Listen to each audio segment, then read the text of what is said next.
Parshas Vayikra. This parsha begins the Chumash of the same name, Chumash Vayikra, which is the third of the 5 books of Moses. The Torah here introduces the notion of korbanos, of offerings. In the previous Parshas, that is from the middle to the end of Parshas of Chumash Shemos, we learned about the building of the Mishkan, the materials for the walls and for the coverings, and the clay HaMishkan, the kalim, the vessels that were in the Mishkan, the menorah, the shulchan, the candelabra, the table, the mizbeach, the aron, the altar, the ark. And we also talked about, or the Torah talked about, the Bigdei Kahuna, the vestments that the Kohanim, the priests, would wear when they served in the Mishkan, and ultimately in the Beis HaMikdash. And now with Chumash Vayikra, the Torah introduces the korbanos, the offerings.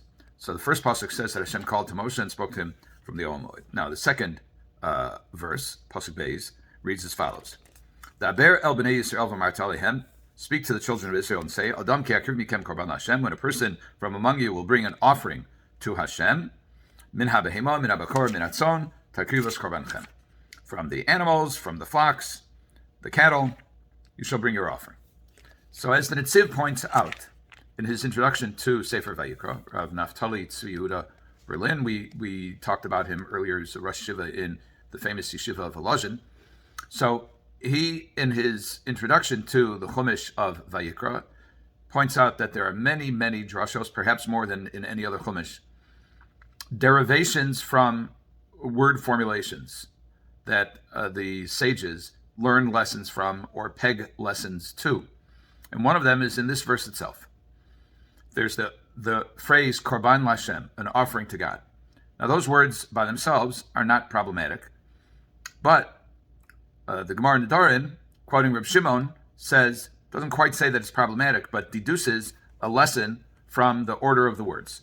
The words are korban lashem. Now we know that sometimes we refer to, we use the name of God first, and then we refer to the korban, like lashem chatos, that the Kohen would call out when he pulled the lottery for which of the 2 goats would be offered on the altar, and which one would go to Azazel. So he would say Lashem Chatas. But here it doesn't say he'll bring Lashem Korban, to God a Korban, but rather it says Korban Lashem.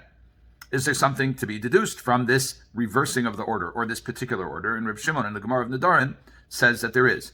Reb Shimon, Tanya, we learned in Rabbi, so Reb Shimon Omer, Reb Shimon says, Minayin shelo yomar Adam. How do we know that a person should not say in all of the following have God's name first and then the type of korban? Lashem Allah, Lashem Mincha, Lashem Todah, Lashem Shlamim. To God, I'm going to bring this korban olah, this burnt offering. Or Lashem, for God, I will bring this mincha, this meal offering. Or Lashem Todah, to Hashem, I will bring this Todah, this korban Todah, this Thanksgiving offering. Or Lashem Shlamim. For Hashem, I will bring a korban shlamim, which is eaten by the Baalim, and it is a peace offering. But rather, he says, Ella, but rather you mention the name of the korban first, and then that it's dedicated to Hashem. Olah Lashem, Mincha Lashem, Todah Lashem, Shlamim Lashem. How do we know? Talmud Lomar, the Torah teaches us, korban Lashem. The thing that's being brought, in this case, in general terms, korban, an offering, Lashem, to God. So what? What's the big deal? So the Gemara Nedarim says that the significance of this is that we are afraid that if a person says the name of God first and doesn't identify the korban, he'll stop in the middle, and he will have said God's name, and he won't have said anything else, and it will be motzi shem shamayim levatala. He'll be saying God's name in vain. We know that that's prohibited. One is not allowed to say God's name without purpose, and just blurting out God's name without concluding the thought would be saying God's name in vain. That's why we use the name.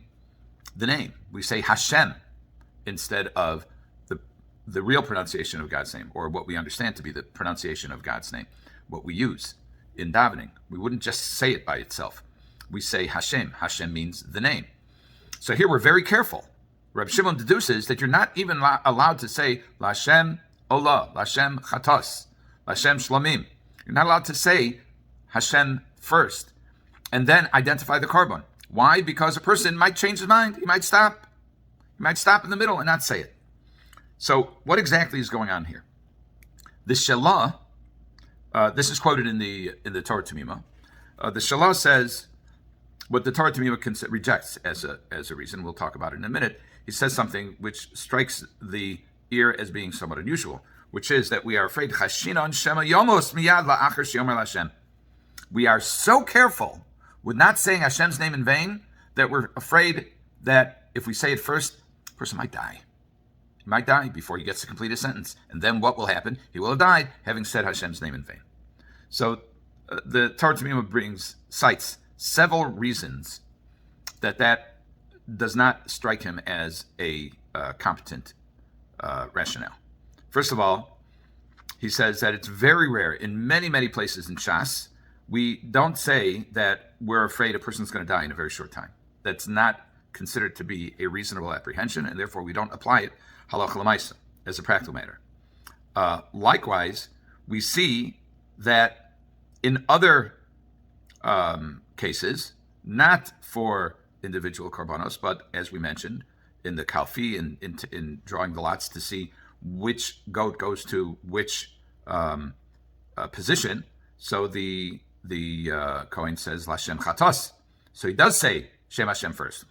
That wouldn't be consistent with the Shela's understanding. And this really is the thing that should first come to mind. We have a general rule that, with very few exceptions, that we say the bracha over lasiyosan. That we call brachos, all brachos we say before we perform the mitzvah. Well, if you say a bracha on a mitzvah and you don't do the mitzvah, that it would be a bracha levatala. That would be a blessing in vain and saying God's name in vain. You can't just go around saying God's name. Just can't do it. So how could it be that there's a rule that you must say the bracha before you do the action? If this were a fear that the person who's saying the bracha would die before he could redeem the utterance of God's name, then we would say kol brachos mevarech acharei asiyasan, that you should do the mitzvah and then say the bracha. But we don't say that. We say it with tefillah, with immersion for a separate reason. The Gemara Pesachim talks about it. A few other things the Gemara considers. But as a rule, general rule, we say the bracha before we perform the mitzvah. So why aren't we afraid that a guy's going to kick the bucket before he performs the mitzvah? So instead, Torah T'mimah favors the explanation of the Rosh. The explanation of the Rosh is that a person may regret, he may change his mind after he says Lashem, and then he says, no, that's not going to be. I'm not doing it. He backs out. He originally intends to bring a korban, to bring the specific type of offering, and then he backs off. But we only say that, says the Rosh, for a korban yachid, for an individual. So because an individual does it with nadarim, nadavos, he voluntarily offers a korban, so he picks the korban, and then he decides he's going to do it, even though he may be obligated to bring the korban, but it's a yachid, it's an individual, and he may change his mind. He may change his mind about the animal. He may change his mind about whether he really should be bringing the korban, etc. So that rationale only applies to a korban rather than any other situation. Why is that? Well, a korban, first of all, costs money, and secondly, a person can be inspired to take an action, but that inspiration can cool, and it always does, or perhaps almost always does. And there's a notion of strike while the iron is hot, carpe diem, grab the day, grab the moment, distill the moment. And we are afraid that, especially when it comes to something that involves an expense, that a person may be motivated, but he may make his declaration just a moment after that inspiration passes, in which case he says, Lashem, and then the implication is that in his mind, at least, he's thinking, never mind, we're not doing this. So the conclusion is that when it comes to a korban yachid, when it comes to an offering that an individual brings and an individual decides on what he's going to, on the animal or the type of offering that he's bringing, that he should name the offering first and then say it's Hashem. That will lock it in. We can also say that when we're moved to inspiration, if we don't want to lose the moment, we should lock it in. We should go ahead and perform the mitzvah, perform the good deed. If we see, for example, right now, I don't know when you're watching this, but right now we know that there are many appeals for our brothers and sisters who are in harm's way in Ukraine, trying to get them out. And when you see a video or you hear an appeal and you say, I really want to give something, then it's a good idea to do it right away before the inspiration passes. Have a good Shabbos.